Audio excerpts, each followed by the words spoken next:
He is the Vice Chairman of NITI Aayog. He is a leading economic columnist and a speaker on issues in Indian political economy. He serves as an independent director on Central Board of the Reserve Bank of India. Is a member of the International Board of Management of King Abdullah Petroleum Studies and Research Centre, Riyadh. Is a director of Institute of Human Development, Delhi. Is a director of Giri Institute of Development Studies, Lucknow, and is an independent director on the board of DHFL, member advisory board of Cisco India. During his illustrious career, he has been a senior fellow at Centre of Policy Research, Delhi, and Secretary General of FICCI. He has also been Director and Chief Executive of Indian Council for Research on International Economic Relations and served as a Chief Economist at CII. Has been a Principal Economist of the Asian Development Bank. Ladies and gentlemen, presenting Dr. Rajiv Kumar. Thank you very much for that introduction, and thanks Sanjay for being here, and thanks to AIMA. Wonderful to see everybody here. It's a bit unfair on me to have a session right after Arnab. It's very difficult act to follow, but nonetheless, let's see what we're going to do. All the issues, all the points that you raised are of course so very relevant. But let me start off by complimenting, as it were, ourselves about us as Indians for being in the middle, being in the midst of what I always have called India's unique, historically unique attempt, and so far ongoing attempt at having undertaken a triple transition simultaneously. I don't see anywhere else in the history, and whenever you look at geographies, that there are other countries which have taken the social, political, and economic transitions quite simultaneously at the same time. These have always been sequential, and that's something that we've had to do because of what we were, and what our independent leaders of our national movement decided, and they just simply decided that India could not afford, as it were, to first take an economic transition where all the liberties would be closed, etc., no democracy, and so on. And neither could it take and Mr. Ambedkar ensured that you could not undertake an economic transition without the social transition. And if you look at this huge achievement that we've had over the last 70 years, we very often tend to underestimate that. The inversion of the social pyramid in our country, where you've had a Dalit woman being the chief minister of the largest province in our country for thrice, I think, has been achieved practically without any bloodshed, any violence. It has been done democratically, and the states after states, from Tamil Nadu to Bihar to UP, have seen that social transition happening over the last 70 years, which, for example, cost millions of lives in the Soviet Union and China, and is doing so in Africa at the moment. Now, the same thing about our political transition. The most difficult, form of political transition we have chosen, which is, the liberal parliamentary democracy, and then on top of that, a federalism, a federal structure, whereby these 29 very different states, as it were, are, sort of melded together to come into a nation state, is something which is really, we must be really sort of quite proud of. And as I said again, it is unique. I mean, look at even the USA, which achieved its own capitalist growth on the backs of the native Indians, and on having created the sort of, and having gone through the slavery that they did. None of that for us. We franchised our people from the very beginning. And this transition, this triple transition, ladies and gentlemen, is ongoing. We are in the midst of it. But what I want to say really is that if we do complete it successfully, which we must, then we will be we will be the model for most other countries to follow and to look up to. I remember a time when there were two Japanese professors who were visiting us, and I asked them, why are you visiting us in India? And they said, because you represent the global world tomorrow, because you are a microcosm of that huge plurality, that huge diversity which the world outside is, and you can see that we are much better at handling our own divisions and distinctions and whatever than Europe today is appearing to be, because we've handled all that. So I am just sort of, I wanted to say that because it is, I notice very often people in my generation, and not so much in the younger one because they have taken it for granted, but especially my generation, which is the transition generation, we get very impatient with what we are not being able to without realizing.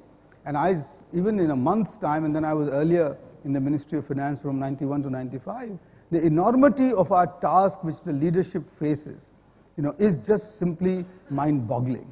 It's just simply mind-boggling to create a nation state which is on its way towards economic transition from a backward, poor economy to a middle income status economy where, which we still have to get 200 million people out of our poverty, is just simply mind-boggling. And there are therefore so many variables which are at play at all the time that I think this is something that we should be really cognizant of.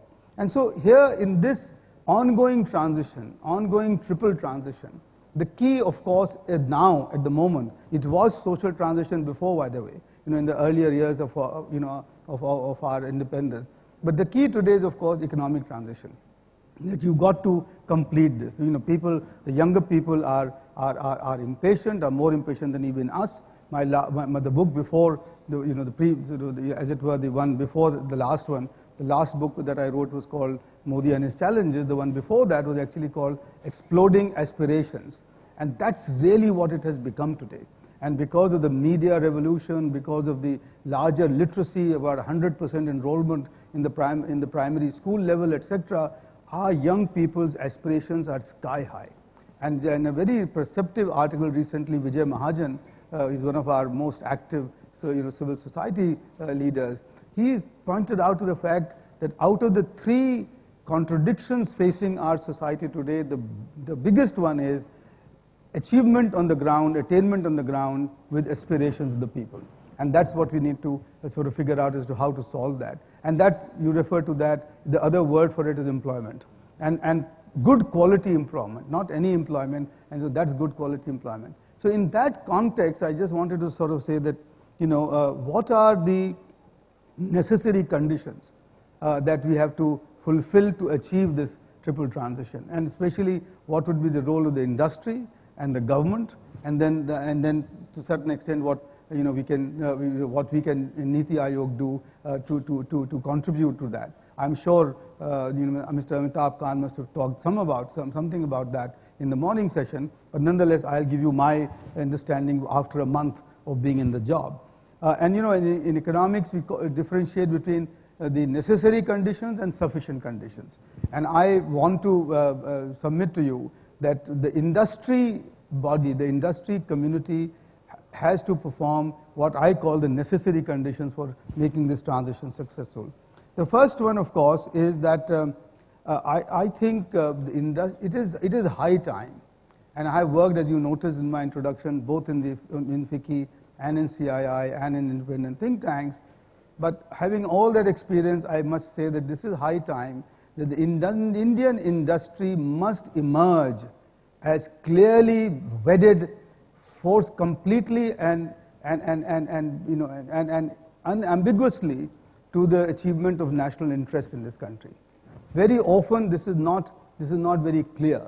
And referring to Marx or Marxist thought for a minute, his idea was that what he called the national bourgeoisie, which is the national capitalist class, the national elite, or the national business, or the national industry, is the one which leads every transition in every society, has done so historically. This is what happened also during our national movement. The alliance between doyens like G.D. Birla and Kamal Nayan Bajaj and Mahatma Gandhi was there for us to see, and they were then partied together to leading that national movement, without which the national movement would have never succeeded. And the fight between Bombay and Liverpool, Manchester, and the fight between Ahmedabad and Liverpool would never have been successfully won. We miss that today. We may miss that. I am being very candid with you because I think we are talking, as an open forum, as a forum of friends, that the Indian industry is not seen by either the people of this country or the political leadership of this country as having firmly fixed its own colors to the national interest and the national mast. We often see them, and this is maybe unfair, but this is the fact, that it is often seen that the industry is trying to serve some segment and sectional interests. And I think that must change, and the industry must come out squarely and strongly as supporter of the national interest. And that is now very clearly defined by our Prime Minister. In the recent, he's talked about Sankalp Se Samriddhi, and he's talked about in his Man Ki Baat, and he's talked about the same thing in his speech in the Parliament. And he said that the national interest can be defined as achieving 5 freedoms by 2022. And that's what he said. And I said 2022 because that's the anniversary of Quit India. And the 5 freedoms that he defined was freedom from poverty, freedom from corruption, freedom from terrorism, freedom from casteism, and freedom from communalism. Can the Indian industry, and I implore the Indian industry, to support these 5 transitions and these 5 freedoms in every way possible. And all of these are doable, but they are not doable if all of us don't pull in the same direction. So can we see AIMA and FICCI and CII making a special effort to achieve these 5 freedoms that the Prime Minister has talked about? And he said he's given us a challenge. Can we do that by 2022? Not so far away. That's just less than 5 years away. And that's the task that we have before us. So that's the first one. On that basis, and this is the second necessary condition where everybody will have to pull together, on that basis, on the basis of getting onto the same platform, we must create the trust between the government and the industry on the one hand, and the industry and the civil society on the other. That trust, which I find in countries like Japan, or in countries like South Korea, in countries like even England and others, that trust, I am afraid, is missing. As a result, what happens is that we spend so much time in checking each other off, in sort of countering each other, in sort of not letting, approaching everything with a huge degree of suspicion and mistrust, as if the other person is not going to be doing what the nation wants. Now, how do we create this level of trust? Because unless we do that, we will not have everybody on the same page.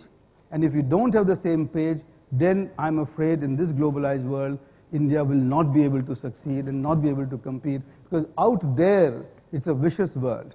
We are competing with all the other countries, have all the stakeholders working together to get on and getting a greater market share. You talked about 18% of our share. We are at the moment, I think, less than 3, around 3. 6-fold increase in the global GDP will require a huge, tremendous effort. And if we don't work together as so-called India Inc., we keep mouthing that word, but I don't see that happening.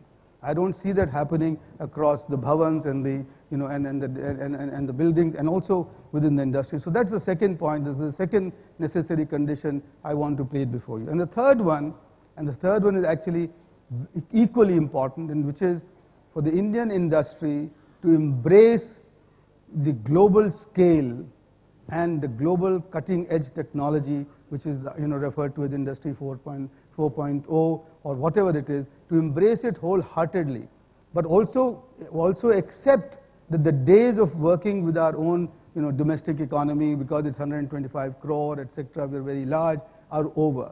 Unless you aim globally, unless you get that ambition to get that scale, we will not be able to succeed what I find very often, and please correct me if I'm wrong, what I find very often is that even our younger people, and of course the older people, do not have that global ambition. And this is the time to get it. That if the industries, the firms that we start must be competing at that global level and must be pushing back the others. If you want to get market share in global world, that's the ambition and the scale you have to have, and that's and you will have to adopt the cutting edge technology, because nobody is going to be nobody is going to give you any ground if you're not there so far. So that's why. So those are the 3 things that I think an industry would have to do to be able to get what you want, whether it's inclusion, employment, market share. Those are the 3 things. Now, what does the government have to do? What should the government be doing? And I call those the sufficient conditions, because the government has to. The first thing that it's very clear to me is the government has to convert itself from a soft state to a development state. And what does that mean? A soft state, Gunnar Myrdal, everybody else has kind of chastised us as sort of has lampooned us by saying, oh, in this country the government, and the best example is when I entered the government in 1989, the Bureau of Industrial Costs and Prices, a wizened old person, who was the head of general administration, said, I went to him for something and he said, oh, Mr. Kumar, let's not talk about rules because, you show me a face and I'll show you a rule. That just has to end. That's the crux of a soft state. The crux of the soft state is that it's personality driven, is interest driven, it is driven by, by short-term needs and is not driven by merit or objective criteria or, or transparency, and it's not doing what it is meant to do. So that's the first thing. And I believe personally, and an Australian leading person, a minister asked me recently, why do you think we should pay attention to India?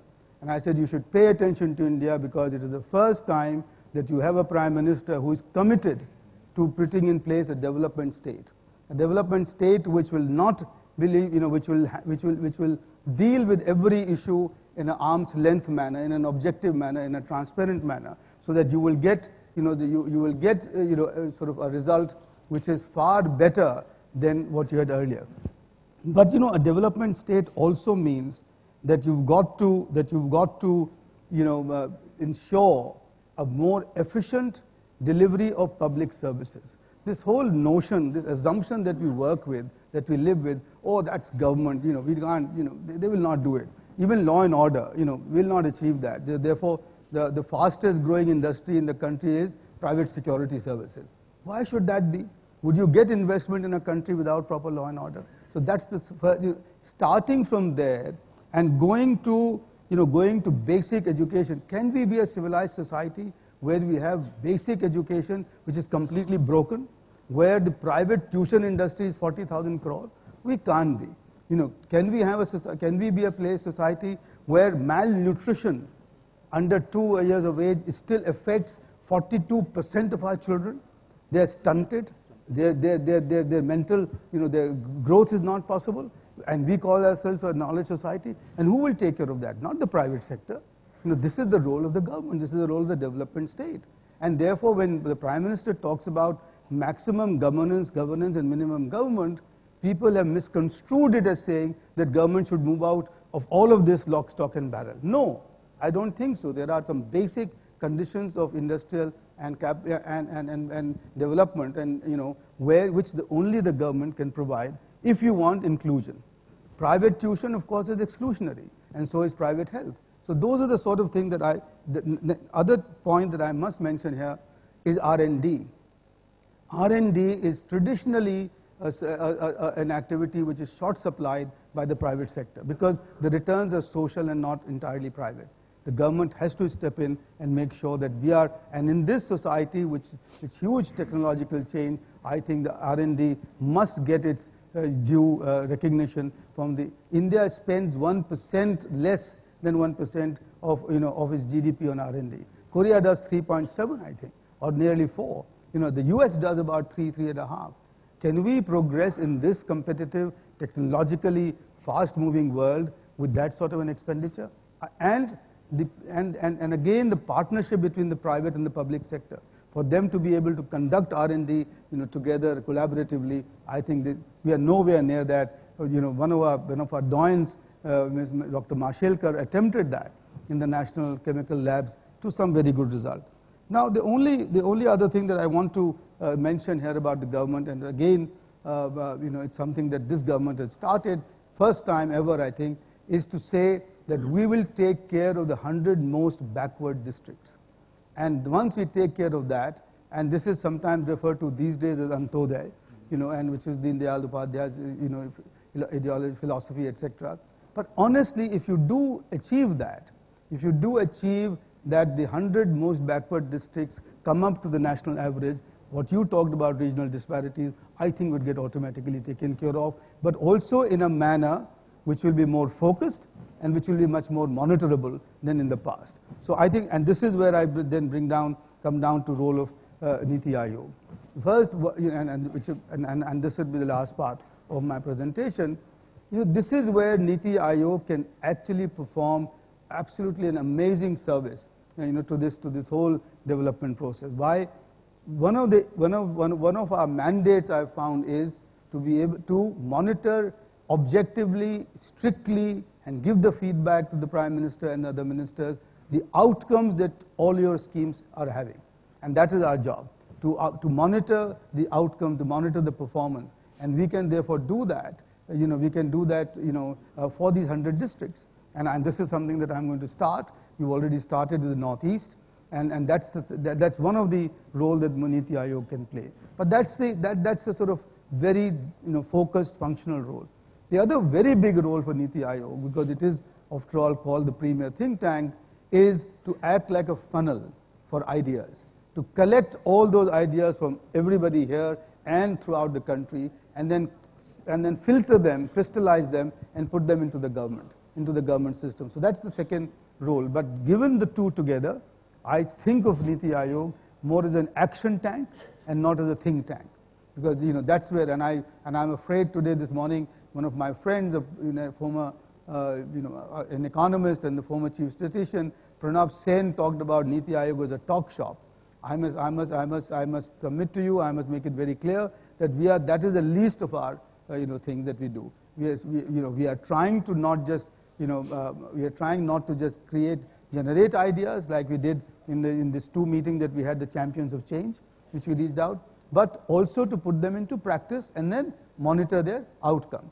But one of the very most important things for NITI Aayog is to do the outreach to everybody. Is to do the outreach to the thinking society in this country, and which is why, as we talk, there are about 24 working group meetings going on in NITI Aayog, at the moment, to try and develop an agenda for 2022 as to what we can do going forward, because that's the role that I think we should have. So we are reaching out, we are getting ideas, we are ideating, but also we are monitoring, and therefore I think of the NITI Aayog as an action tank. The second one, of course, is that we have to work with the states.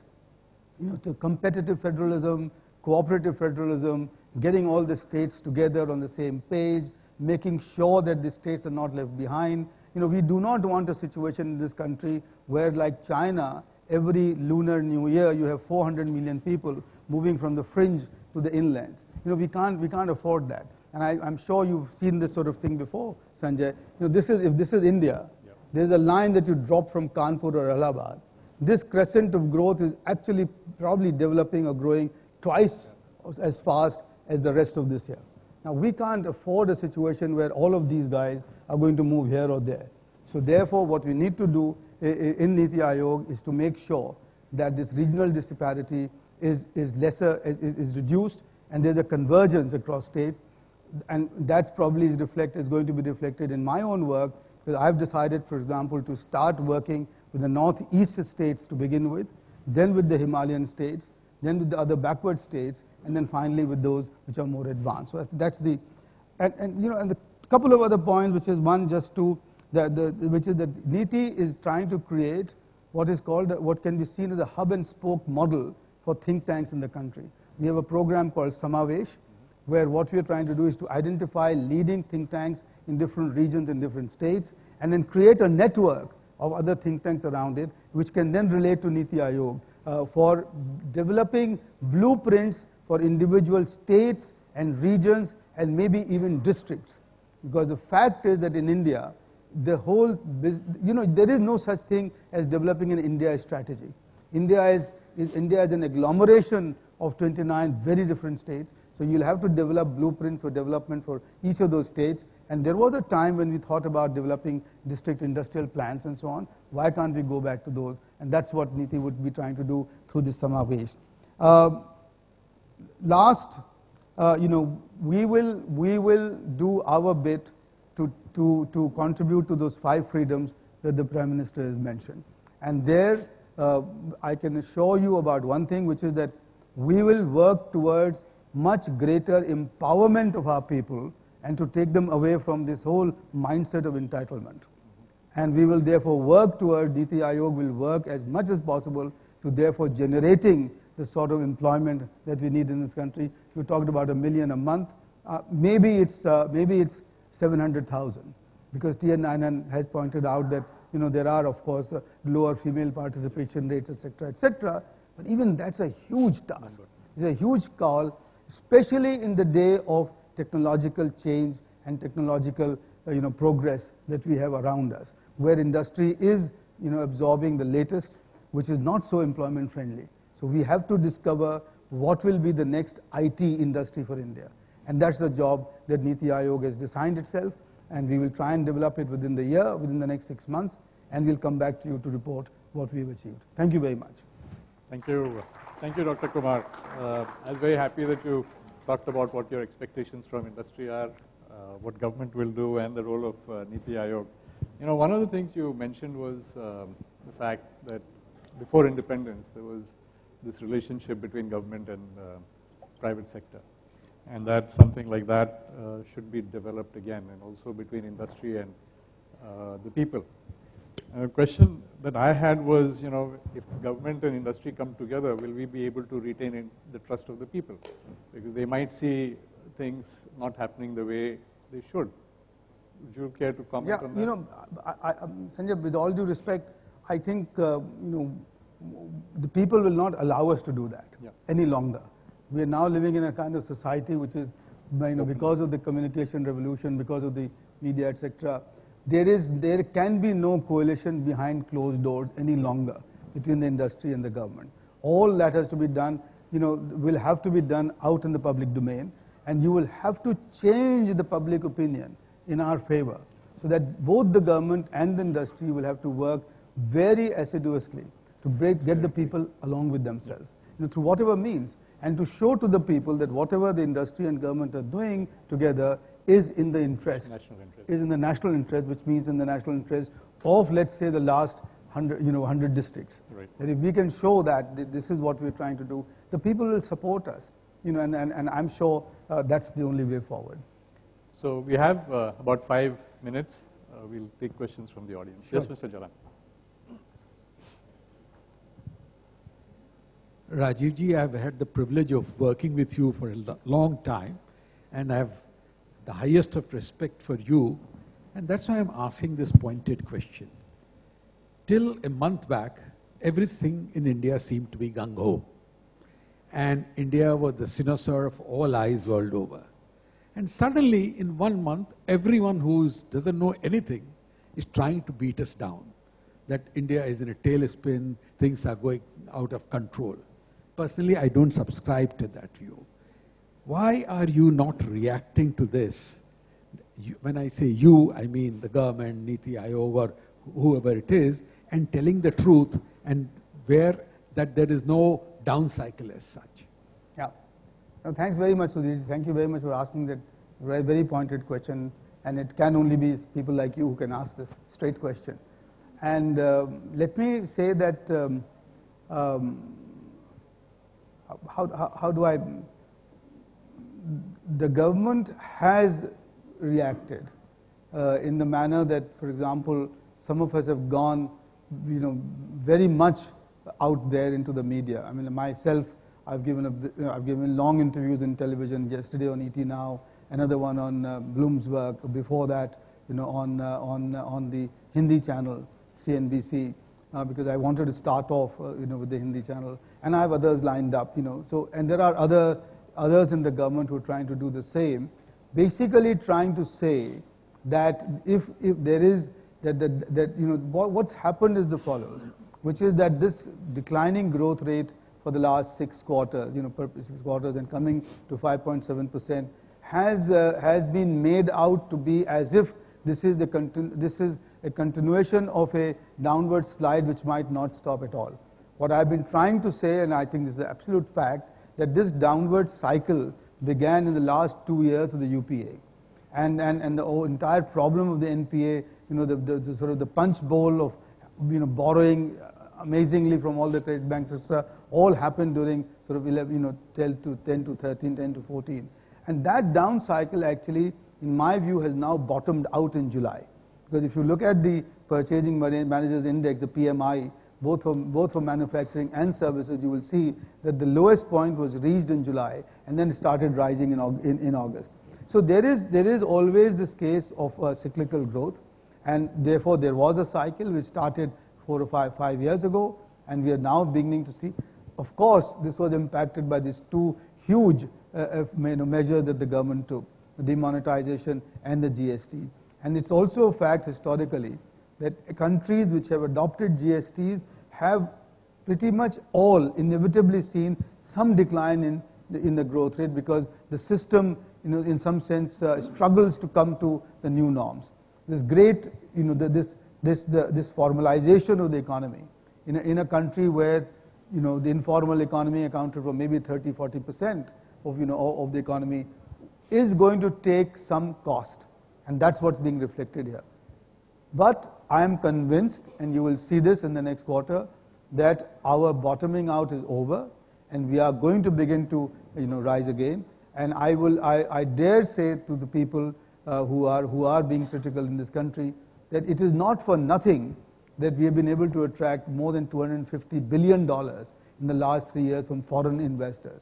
The India story inexplicably remains very strong abroad, but seems to be dwindling here. And I think that's simply because there are people who would want to believe that we are in a tailspin, but from where I can see, we will be achieving a higher growth rate in the next 2 quarters, and then I think 2018-19 will be a much better year than what we've got here at the moment. Yeah. Take one more question. Yeah, 2 more.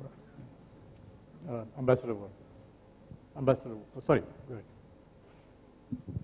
Thank you. Sir, I compliment you on your presentation. My name is Ambassador Deepak Vora. Half of India grew up watching me on Doordarshan, the other half is still growing up. My question, sir, you referred to trust. In the late evening of my life, I'm researching the concept of trust in communities, societies, and nations. My guide is someone you know, Francis Fukuyama, at this small American university called Harvard. My question is this one, sir. In societies, communities, and nations, is trust a precondition for development? Or, after the other parameters of development have been met, does trust come naturally, sir? Which precedes the other? Thank you, sir. Great question, Deepak, as always. But I'm clear in my mind that societies that have made the transition successfully have had trust preceding the development. And this trust has been achieved through different forms. The Meiji Restoration developed a societal trust and a societal cohesion, which wasn't there in Japan or the Shogun days. The Chinese developed the trust of the Chinese Communist Party, because that became an organization where people knew that everybody else was working in the same direction, in the same, for the same interest. Therefore, this is what happens in the US too, as because there is a trust between the corporate world and the industry that the two are going to be working together. So trust clearly precedes, and this has become far more important today when you don't have the luxury of closed borders. It has become far more critical today when you have to be competing out there in this global world where everybody else is working together while you are working as different entities, private sector here and the government there, etc. So I'm clear, Deepak, that we have to work consciously to create this trust. This doesn't happen organically. We have to work consciously to create this trust. And that is where I think industry with its vast resources can play a much bigger role in doing so than what we have seen so far.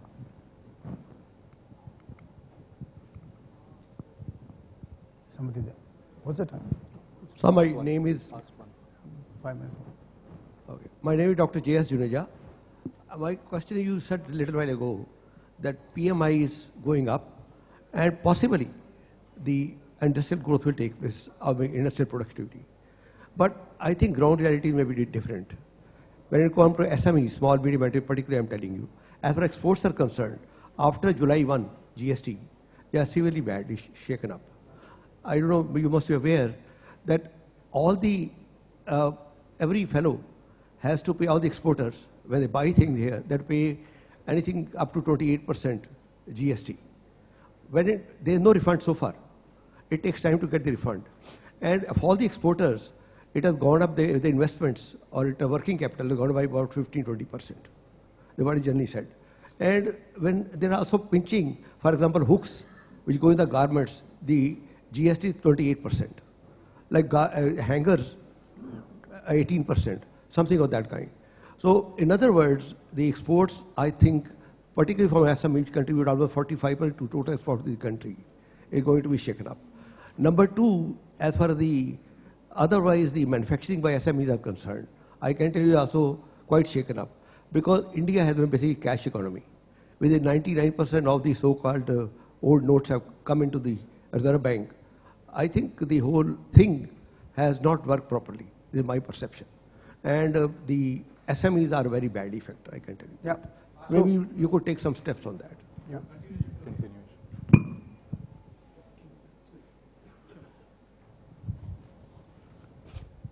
Sir, it is in the continuation of MSME and SME only. Ease of doing business, we don't find it in SME or MSME. Borrowings from the bank for the working capital loans, since we are exporter mainly, we need funds because our funds are blocked for 2 months when we do exports. And we ask for the genuine reasons. Even for the expansions and other places also, we ask for 50 crore, 60 crore or 5 crore, 10 crore. Banks, every fourth officers are charge sheeted at the moment. Because Every fourth officer. Every fourth or fifth officer are charge sheeted because of doing something wrong or something which is not coming in the norms, or he is done early and then he has taken a sanction. No banks are giving penny to MSME without lots of delay, with additional lots of guarantees, and they are harassing too much. I can give you number of nationalized banks example also. And really business cannot grow, industry will not grow if this policy continues. This is my message to you, to taking it further. I conveyed to Vivek Debrova yesterday on the mail yesterday also. Thank you. Well, thank you very much. I think those are very useful feedback. But on the export side, I can assure you that this has already been recognized very seriously by the government. Mr. Hasmukh Adhia, I know, took a meeting along with Ms. Rita Toetia with the exporters for this working capital blockage that is happening. And the government is taking steps to do that. In fact, they've already extended the duty drawback scheme for the next 3 months, so that none of this, so that all the exporters could get covered, because of that, so that they don't have to pay the duty, on the imports that they are getting, so for that. I have made some suggestions to the government, to the finance ministry, myself, as to how to handle this and how to, by simply, anyway, so you will see action on that front sooner rather than later. That's my. On the MSME, I'm again very cognizant. I've just now called for a meeting with the entire MSME establishment in this country, in the government. Everybody, the secretary, the development commissioner, all of the entire lot, NISC, SIDBI, etc. And we are going to be reviewing that. The SME, we know, have been impacted by the GST and also to an extent by the demonetization. And we will do, I think we are committed to do whatever is required to get the MSME back on its feet. The only point that I want to make here is that the existing situation where a very large segment of the SME worked on the cash basis and outside the, if you like, the formal economy, below the radar of either the tax authorities or the revenue authorities, is, I don't think, acceptable to a society like ours. And there had to be a time to bite that bullet, to bring them into the formal sector.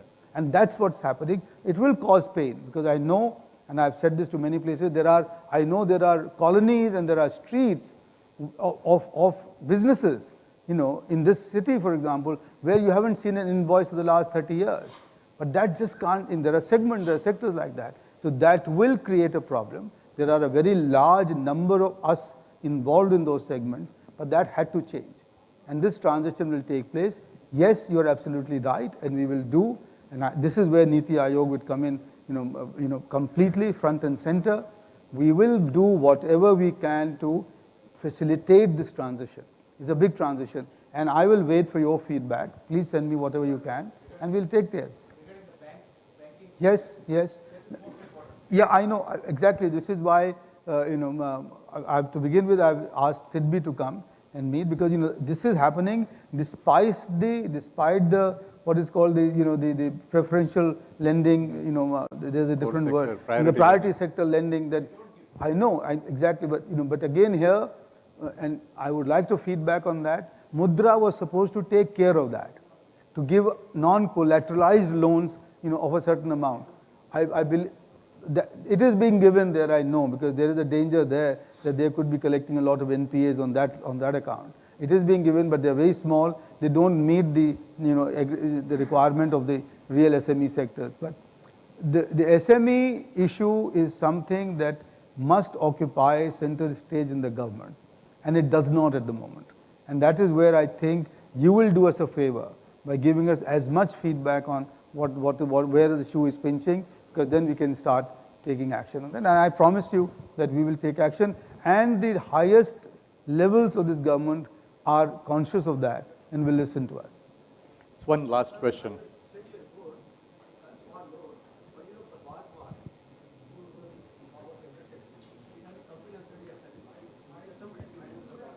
I can't hear it. Yeah, okay. He'll send the report. I'll wait for the report. Yeah.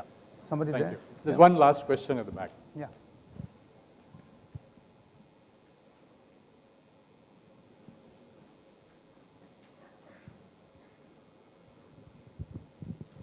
Good afternoon, sir. You talked about inclusive growth and disparity. As per recent research of Professor Pakiti on wealth and income distribution, top 1% Indian hold 27% of income. In such scenario, how we achieve inclusive, sustainable, and fairly equitable growth? And my second question, your predecessor, Mr. Pangadia, was thinking of coastal economic zone like China have. Do we still working on it, or we discontinue? What is that? Which one? Coastal Coastal economic economic zone. zone. Thank you. Yeah, yeah. So, an admission on my part that I'm not a Piketty follower. And I'm not a Piketty follower because my concern is much more the absolute poor in my country rather than to bother about the inequity, which I know exists. And that's my first thing. Second one is that I think facts will tell us that the inequity in our country is still relatively less than in other emerging economies like Brazil or Mexico or or other Latin American or even sort of European economies. It is more than the East Asian economies, but lo and behold, it is as much or still lower than the Chinese economy.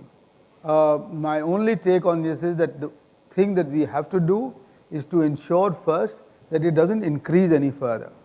And this is where I think if we put in place a development state which can take care of the people below the poverty line by providing them public goods and services as a part of their consumption basket, basic health, basic education, law and order, and mobility and connectivity, those are the five.